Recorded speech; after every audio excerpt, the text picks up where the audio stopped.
ओम नमः शिवाय। प्रिय भक्तगणों, आप सभी का मेरे YouTube चैनल में स्वागत है। आज मैं आपको भगवान महाशंकर की बड़ी ही अद्भुत कहानी सुनाने जा रहा हूँ।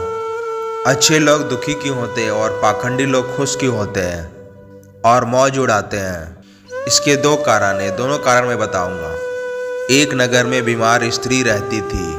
उसकी 3 छोटी छोटी बेटियां थीं। जवानी में ही उसका पति गुजर गया था। अगर आप ये कहानी सुन रहे हैं तो पूरा सुनिए, बीच में छोड़ने की बिल्कुल गलती ना करें। ये महादेव का अनादर होगा। इस पवित्र कथा को आधा अधूरा सुनने से आपको पाप भी लग सकता है। तीनों छोटी छोटी बच्चियों को पालने का जिम्मेदारी उस अबला नारी पे पड़ गया। तीनों बच्चों को लेकर वह विधवा जाए तो कहाँ जाए? कुछ काम धाम भी नहीं कर सकती थी। ऊपर से समाज की उल्टी सीधी बातें उसे कुछ करने नहीं देती थी। बेचारी उस अबला नारी को कोई भी सहारा नहीं था। वो अपनी पति को याद करती और अपने बच्चे को जैसे तैसे पाल रही थी। पति के गम में बीमार पड़ गई। वो बूढ़ी स्त्री को उस अपने बच्चियों की चिंता थी कि कैसे इसका पालन पोषण होगा। उसी बातों को सोच सोच के एक दिन उसकी तबीयत और ज़्यादा बिगड़ गई और उसका अंतिम समय भी निकट आ गया। धर्मराज का एक दूत उस स्त्री का प्राण लेने धरती पर आया, लेकिन वहाँ का नज़ारा देख के वह दुविधा में पड़ गया। वह दूत देखता है कि वहाँ पर कोई भी नहीं है। वह स्त्री पड़ी हुई है और तीनों छोटी छोटी बच्चियाँ वो अपने माता के ऊपर, मरी हुई शरीर के ऊपर सिर रख के रो रही है। यह देखकर उसको दया आ गई। वो बच्चियाँ अपने माँ को रो रो के जगा रही थी। तो वो दूत ने सोचा कि पति तो पहले ही मर गया, अब स्त्री का भी प्राण ले जाऊंगा तो ये बच्चिया को कौन पालेगा, कौन इन लोगों का पालन पोषण करेगा? यह सोच के ही वह दूत वो स्त्री का बिना प्राण लिए लौट गया। धर्मराज जी कहते हैं, तुम तो उस स्त्री को प्राण लेने गए थे, खाली हाथ कैसे आ गए? तब देवदूत कहता है, हे स्वामी, मेरे गलतियों को क्षमा करना। मैं चाहकर भी उस स्त्री का प्राण नहीं ले पाया। अगर मेरी जगह आप होते तो आप भी खाली हाथ ही लौट के आते। मैं उस महिला बच्ची का दुख नहीं देख पाया। वे सब रो रही थी, अपनी माँ को जगा रही थी। उन्हें वहाँ वो देखने वाला और कोई भी नहीं था। यदि मैं उस महिला को लेकर आता तो उन बच्चियों को कौन देखता? बताइए आप ही। उनका पालन पोषण कौन करता? बताइए आप ही। पृथ्वी के लोग इतने स्वार्थी हो गए कि बिना कोई मतलब का किसी को सहारा नहीं देते। यदि कोई मदद करता भी है तो बदले में कुछ उम्मीद करता है, या उसे वो ऐसा अपने एहसान के नीचे जीवन भर दबा के रखना चाहता है। देवदूत कहता है कि स्वामी, उस महिला को थोड़ा और समय दिया जाए ताकि वो अपनी बच्चियों को पाल पोस के बड़ा कर सके। इस पे धर्मराज जी कहते हैं कि हे मूर्ख, तुम्हें पता नहीं इस जीवन में जो भी होता है अच्छे के लिए होता है। इसके पीछे ईश्वर का ही इच्छा होती है, इसके पीछे ईश्वर का ही हाथ होती है। तुमने ये बहुत ही गलत काम किया जो उस स्त्री का प्राण को नहीं ले आया। तुम विधाता के नियम बदलने वाले हो कौन गए हैं? उस स्त्री का तुम जीवन ना लेके तुम भगवान की इच्छा के अगेंस्ट काम किया हो। तुमने बहुत बड़ा अपराध कर दिया है, इसलिए तुम्हें इसका परिणाम भोगना ही पड़ेगा। जिस पृथ्वी के मनुष्य से तुम्हें इतना प्रेम है, उस पृथ्वी में तुम्हें जन्म लेके ये पाप भोगना ही पड़ेगा। वो दूत धर्मराज से पूछता है कि मेरे धरती पे कैसे उद्धार होगा? तो धर्मराज जी कहते हैं कि जब अपने तुम गलतियों पे 3 बार ठहाके की पृथ्वी पे हंसोगे तब तुम्हारा उद्धार होगा। यह कहते हुए धर्मराज ने वो दूत को धरती पर धकेल दिया। वह धरती पे मनुष्य के शरीर पे आ चुका था। उसके शरीर में कोई कपड़े नहीं थे। धरती का नियम है कि जो भी कुछ पैदा होते हैं बिना कपड़े के पैदा होते हैं। देवदूत ने तो जन्म तो नहीं लिया, पर वो सड़क के किनारे निर्वस्त्र खड़ा था, ठंड से ठिठुर रहा था। वहाँ से एक मोची गुजर रहा था। वह मोची अपने बच्चों को ठंड से बचाने के लिए कपड़े लेने जा रहा था। उस मोची को उस नग्न आदमी की जो ठंडा से काँप रहा था देख के दया आ गई। उसने अपने बच्चों के लिए कपड़े तो नहीं लिए, बस इस नग्न आदमी के लिए कंबल और कपड़े ले दिए। वो देवदूत कहता है कि आपने मुझे कपड़े और ये कंबल दे के मेरे ऊपर बहुत ही उपकार किया है। देवदूत वो मोची से कहता है कि तुमने मेरे कपड़ा तो दे दिया, पर मेरे पास ना घर है, ना खाने को कुछ है, ना मेरे पास काम है। मैं कैसे जिंदा रहूँगा, मैं कैसे आगे बढ़ूँगा, आप ही बताइए। वह मोची उस देवदूत से करता है, हे मानव, मेरे घर चलो, मैं तुम्हारा सारा खर्चा उठा लूँगा, मैं तुम्हारा सारा देखभाल करूँगा। मोची देवदूत को लेके घर पहुँचा। जब मोची और देवदूत मोची के घर पहुँचता है तो मोची की पत्नी देखती है कि मोची तो मेरे पति ने कोई कपड़े वगैरह बच्चों के लिए नहीं लाया आया, ऊपर से एक आदमी को लेके आया है। ये देख के मोची की पत्नी एकदम भड़क जाती है गुस्से से और वह मोची को भला बुरा कहने लगती है। यह देख के देवदूत जोर जोर से हंसने लगा। देवदूत को ऐसे हंसते हुए देख के मोची ने पूछता है कि भाई तुम इतने जोरों से क्यों हंस रहे हो, ऐसी क्या बात हो गई। तो देवदूत ने कहता है कि अभी मैं अपने हंसी का राज तुम्हें नहीं बता सकता, जब समय आएगा मैं तुम्हें इस राज को बता दूंगा कि मैं क्यों हंस रहा था।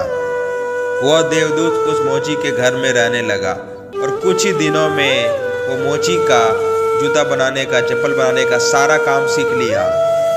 देवदूत के बनाए हुए जूते और चप्पल खूब बिक रहे थे। कुछ ही दिनों में मोची धनवान बन गया। दूर दूर तक उसके जूते फेमस हो गए थे, यहाँ तक कि राजा महाराजा भी उनके जूते पहनते थे। वह देवदूत जब उसके घर आया था उसकी किस्मत ही चमक गई। वो मोची अब वो मोची नहीं रहा गरीब मोची, अब वो काफ़ी अमीर हो गया था। सब कुछ अच्छा चलने लगा था। एक बार एक राजा का मंत्री उस मोची के पास आता है, एक खास चमड़ा लेके, और मोची से कहता है कि तुम इससे एक खास जूते तैयार करना, चप्पल तैयार मत करना, मैं आऊँगा ये जूते लेने, बिल्कुल चप्पल मत तैयार करना, मुझे ये खास जूते ही चाहिए, समझा मोची, और चमड़ा बिल्कुल भी बर्बाद मत करना। वह मोची देवदूत से कहता है कि राजा का फरमान आया है मंत्री के द्वारा, इस चमड़े से जूते बनाना है, चप्पल मत बनाना। ऐसा उसे बार बार समझाता है कि इससे जूते ही बनाना, चप्पल मत बनाना। यदि तुमने चप्पल बना दिया तो राजा कठोर से कठोर सजा देगा।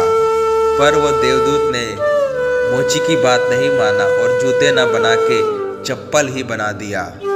जब मोची आता है तो देखता है देवदूत ने उस चमड़े का चप्पल बना दिया है, जूते नहीं बताया, तो वह मोची बहुत ही गुस्सा हो जाता, आग बबूला हो जाता है और वह देवदूत को पूरे गुस्से से डांटने लगता है, गाली देने लगता है कि तुमने ये क्या कर दिया, मुझे राजा मुझे अब दंड देंगे। यहाँ तक कि वो डंडा लेके उस देवदूत को मारने के लिए दौड़ा और कहा कि अरे मूर्ख, तुझे बार बार समझाया कि जूते बनाना है, चप्पल नहीं बनाना है, फिर भी तुमने चप्पल बना दिया जूते की जगह। अब राजा हमें छोड़ेगा नहीं, तू भी मरेगा और साथ में मैं भी मारा जाऊंगा। अब वह मेरे पूरे घर वाले को फांसी लगा देगा, तुझे भी फांसी लगा देगा। मोची को ऐसा दुख देख के वह देवदूत एकदम खिलखिला के हंसने लगे। तो वह मोची देवदूत से कहता है, अरे मूर्ख आदमी, तुम काम बिगाड़ के इतना खिलखिला के हंस रहा है। वह देखो जूते लेने राजा का सैनिक आ गया।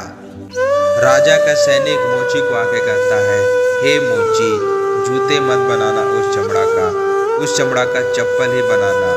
राजा का देहांत हो गया है और हमारे यहाँ प्रथा है कि जब अर्थी को ले जाते हैं तो शरीर को जूता नहीं चप्पल पहनाते हैं। दूसरे दिन उस मोची के पास 3 लड़कियां आई थी अपनी बूढ़ी माँ के साथ जूते के नाप देने, क्योंकि वो तीनों की शादी होने वाली थी। वो देवदूत ने तीनों लड़कियां को पहचान लिया। वो देखा कि वो काफ़ी बड़ी हो गई और इसे देख के लग रहा है कि काफ़ी वो अच्छे घर में पली बड़ी है। वो लड़कियां वही थी कि जिनके कारण वो ये पृथ्वी लोक पे अपना सजा काट रहा था।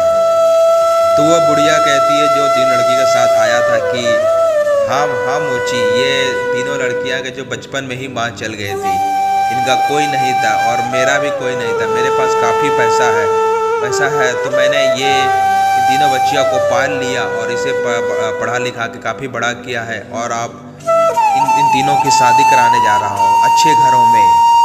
लड़कियों का भाग देख के देवदूत सोचता है कि परमात्मा जो करता है अच्छे के लिए करता है।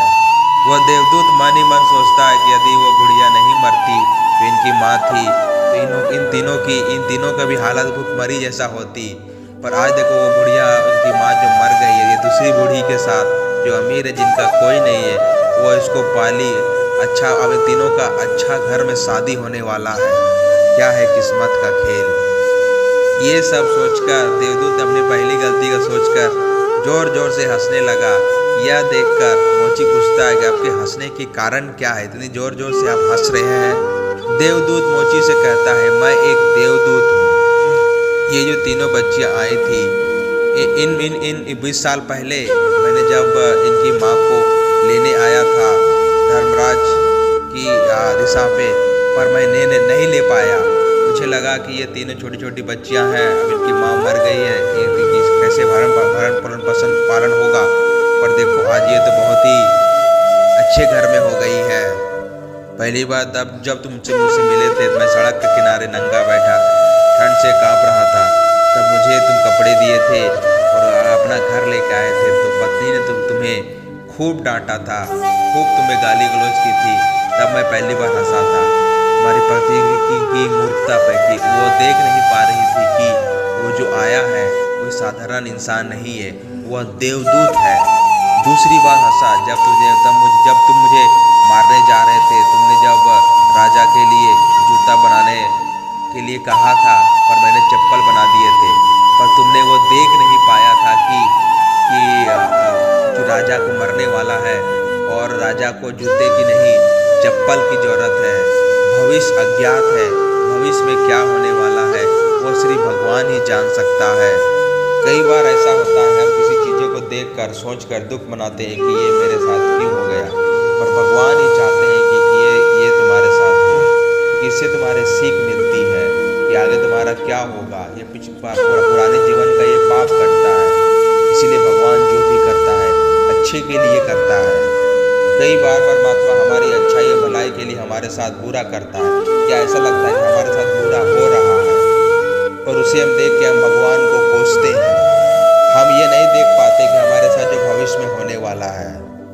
कई बार हमारे साथ वर्तमान में बहुत ही अच्छा होता है, हम बहुत खुश हो जाते हैं, पर हम ये देख नहीं पाते कि हमारे साथ भविष्य में क्या होगा। हमारे साथ दो तरह की घटना होती है, अच्छी घटना, बुरी घटना। लेकिन हमें हमेशा ये सोचना चाहिए कि भगवान जो करेगा अच्छे के लिए करेगा। ये सोचकर आगे बढ़ना चाहिए कि जो भगवान कर रहा है हमारे अच्छे के लिए कर रहा है। अच्छे लोग इसलिए दुखी होते हैं कि भगवान उनके साथ आगे बहुत ही अच्छा करेंगे। और दूसरा कारण ये है कि अच्छे लोग हमेशा भगवान के साथ जुड़े होते हैं, और इन लोगों को ईश्वर से जुड़ा रहना भी बहुत जरूरी है। उन पर दुख आते रहना चाहिए, क्योंकि दुख में ही भगवान का स्मरण लोग ज़्यादा करते हैं, और भगवान का स्मरण करना बहुत ही जरूरी है। वह देवदूत उस मोची को सारा चीज़ समझा के वापस वो धर्मराज के पास चला गया।